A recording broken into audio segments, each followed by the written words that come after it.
Aí eu fiquei, mas por quê? Por que será que viver bem é uma arte? Se nós começarmos a pensar, primeiramente, no Criador, Deus. Deus é o Criador de todos nós aqui. Na verdade, Deus é o grande artista. Ele é o escultor de todas essas obras-primas que estão aqui, sentadas na minha frente, incluindo eu, com certeza. Então, Deus é o Criador. O grande artista do universo é Deus. E nós somos obras do Criador.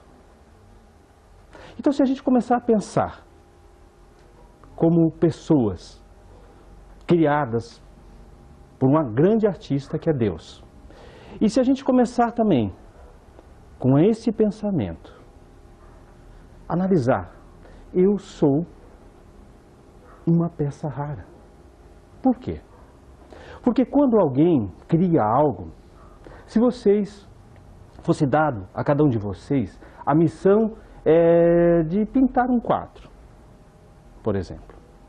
Eu já pintei alguma coisa em casa, já desenhei, já fiz algumas brincadeiras com tinta, ajudando meu filho na escola, fazendo desenhos aqui e lá. Temos aqui o Leandro, que pinta bastante também, né, Leandro?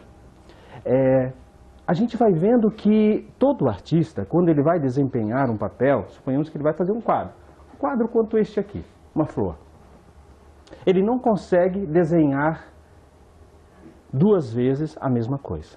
Por mais que ele tente fazer uma réplica desse quadro, ele vai tentar pintar de novo o mesmo quadro, ela vai sair diferente. Você não vai conseguir fazer dois iguais. Não consegue. Sempre vai ter uma diferençazinha, alguma coisa. Aí a gente começa a analisar no mundo material em que nós vivemos, a gente vai dizer, mas existe 2 notebooks iguais a esse. Não existe. Se a gente for pegar microscopicamente, nós vamos observar que eles têm diferença na textura, na pintura. Se nós olharmos profundamente, nós vamos ver que não são iguais. Não existe nada igual, nada. Tudo sempre é diferente uma coisa da outra. Então, se a gente começar a fazer este raciocínio, e a gente começa a observar que nós somos as criaturas criadas por Deus, e quer dizer o quê? Quer dizer que cada um de nós é diferente do outro. Não existe nenhum igual ao outro. Cada um de vocês é um ser especial na criação. Só esse pensamento já deveria valer a pena para a gente amar a nossa vida. Porque se eu, Denilson, resolver tirar a minha própria vida, eu estarei tirando de cena uma joia rara, uma peça única. Pois não existe outra peça igual a mim. Não existe. Nós somos semelhantes. O seu Nelson é meu semelhante, mas não é igual. Somos todos diferentes um do outro. E isso é que faz com que a gente crie mais confiança, mais amor por Deus. Porque se eu sou único e esta vida também é única, aí dentro de uma casa espírita, a gente ficar dizendo que essa vida é única é meio estranho, né? Vocês vivem ouvindo na casa espírita que a reencarnação existe, que não sei mais o quê, e o Denilson vem aqui e diz que essa vida é única. É meio estranho, né? Por que essa vida é única? Porque esse corpo que eu estou tendo aqui agora, muito bonito, diga-se de passagem, né, seu Nelson? Esse corpo, ainda bem que ninguém me contrariou, esse corpo, ele vai permanecer aqui apenas essa existência. E ainda tem mais um porém. As pessoas que estão contracenando comigo, muitas vezes também vai ser só essa existência. Talvez vamos se ver em outras existências. Mas tudo isso que foi montado para cada um de nós, a família onde nascemos, os amigos, os parentes, o nosso trabalho, tudo foi trabalhado, organizado para que a gente desenvolvesse as nossas potencialidades, as nossas qualidades morais, intelectuais, né? Então, eu posso até voltar numa nova existência para Rio do Sul, para o Brasil, posso voltar, mas não vai ser a mesma coisa como está aqui agora, vai ser tudo diferente. Até o meu corpo vai ser diferente. Eu vou vir com outra fisionomia, porque eu vou reencarnar. Mesmo meu pai venha novamente, o mesmo pai, ainda ele vai ter uma carga genética diferente, vai ser diferente. O meu rosto vai ser diferente. Por isso que muitas vezes a gente se olha no espelho, a gente se vê de uma forma, mas quando a gente vê a gente na foto, mas isso aí não é eu, como eu fiquei gordo ali, né? Como eu estou assim. Eu, por exemplo, me vejo sempre cabeludo e todo mundo diz que eu sou careca. E eu não acredito nisso, né? Mas a gente começa a ver que a vida, ela é muito mais do que nós imaginamos. Muito mais. Então, quando a gente começa a perceber isso, a gente começa a ter uma vontade de viver, uma vontade de lutar pela vida, que não tem tamanho. Eu, certa vez, num trabalho de desobsessão, conversando com um espírito, né, através de um médium, e esse espírito muito revoltado com a vida, com Deus, com tudo. Eu disse, meu irmão, mas você já parou para pensar que você é um ser especial? Depois de conversar um certo tempo com ele me esclareceu, sabe? Que nunca ninguém falou isso para mim. Nunca ninguém me disse que eu era especial, que eu era importante. Porque vocês imaginam, muitas vezes, a gente só encontra pessoas que nos botam para baixo. Que você é feio, que você está gordo, que você é ruim, que você é nojento, que você não presta. E isso vai botando a nossa autoestima lá embaixo. Aí quando esse irmão me falou assim para mim, que ele nunca tinha ouvido aquilo, e para mim na hora, obviamente, eu estava com uma boa inspiração naquele momento para falar isso para ele, e desde então aquilo ficou gravado na minha cabeça. E nunca mais eu parei de dizer que somos especiais, somos todos especiais. Vale a pena viver, né? Vale a pena sofrer, vale a pena passar por escorregões, né? Vale a pena tudo isso, porque a gente não vai morrer mesmo. Só que esse momento aqui é único.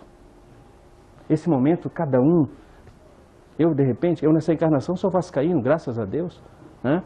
Mas de repente na outra encarnação, será que vai existir meu time? Do jeito que está, com certeza não, né? Mas tudo vai mudando, gente, tudo vai mudando. Nós não vamos estar no mesmo ciclo familiar muitas vezes, vamos estar com outra profissão, outros amores. Então, se a gente começasse a pensar desta forma, nós iríamos dar mais valor a cada minuto, a cada segundo. Eu não ia ficar tão de repente, com raiva do seu Nelson, eu não ia discutir tanto com ele, né? Eu ia começar a tentar viver, ter uma convivência melhor com as pessoas que me cercam. Porque esse momento é único. Na verdade, nós deveríamos viver cada dia como se fosse o último. Nunca sair de casa sem dizer para a esposa, eu te amo. Para os meus filhos, dar um beijo neles, eu te amo. Que pode ser o último dia. E a gente não vive como se fosse o último dia realmente. Então, diante de todos esses questionamentos, a gente começa a perceber que viver é uma arte.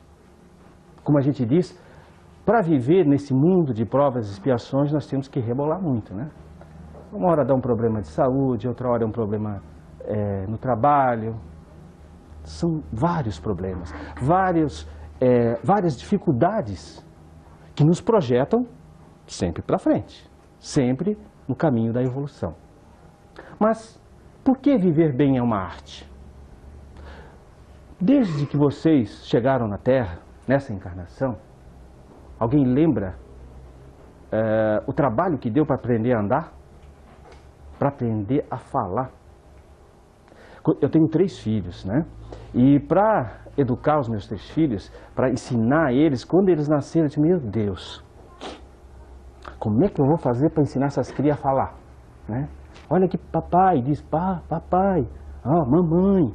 E para mim a tristeza maior, dizia papai, ele disse mamãe primeiro, né? E eu esperando que ia dizer papai primeiro. Aí o que acontece?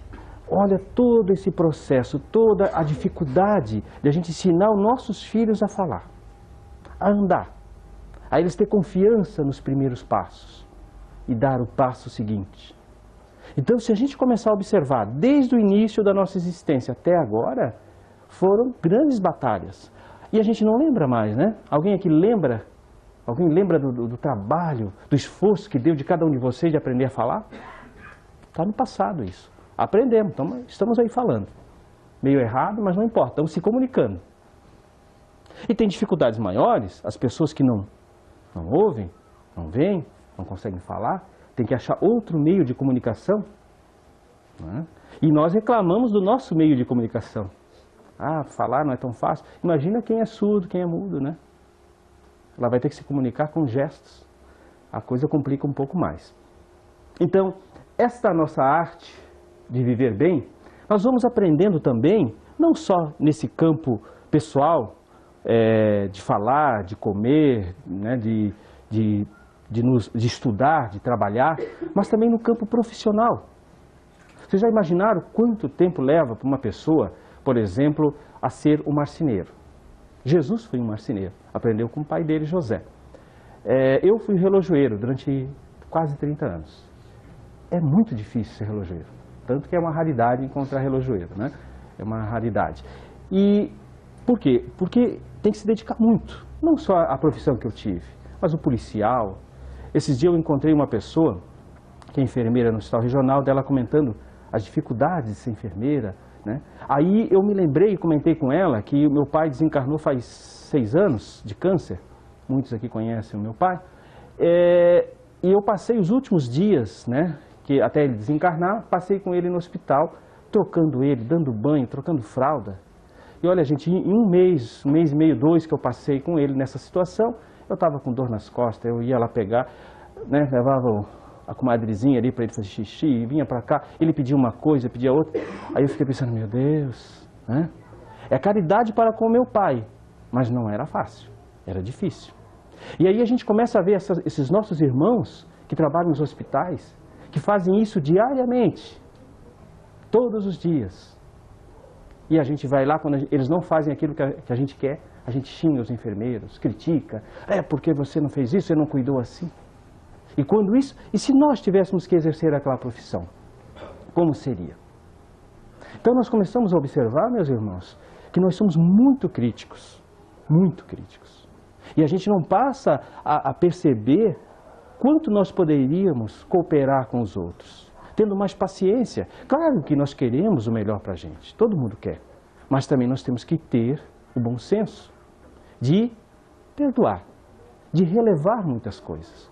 Porque, como eu falei antes, viver é uma arte.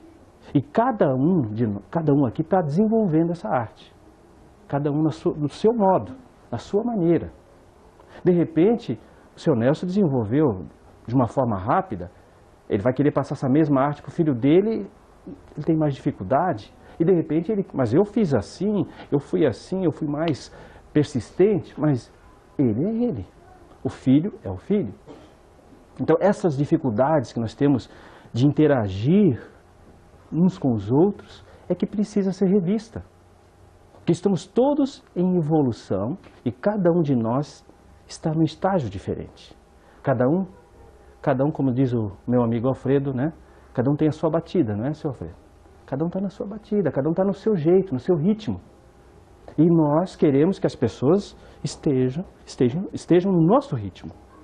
Né? O Denilson está ali no ritmo do samba, o seu Nelson é um roqueiro famoso, e eu quero que ele venha no meu ritmo, e não é assim.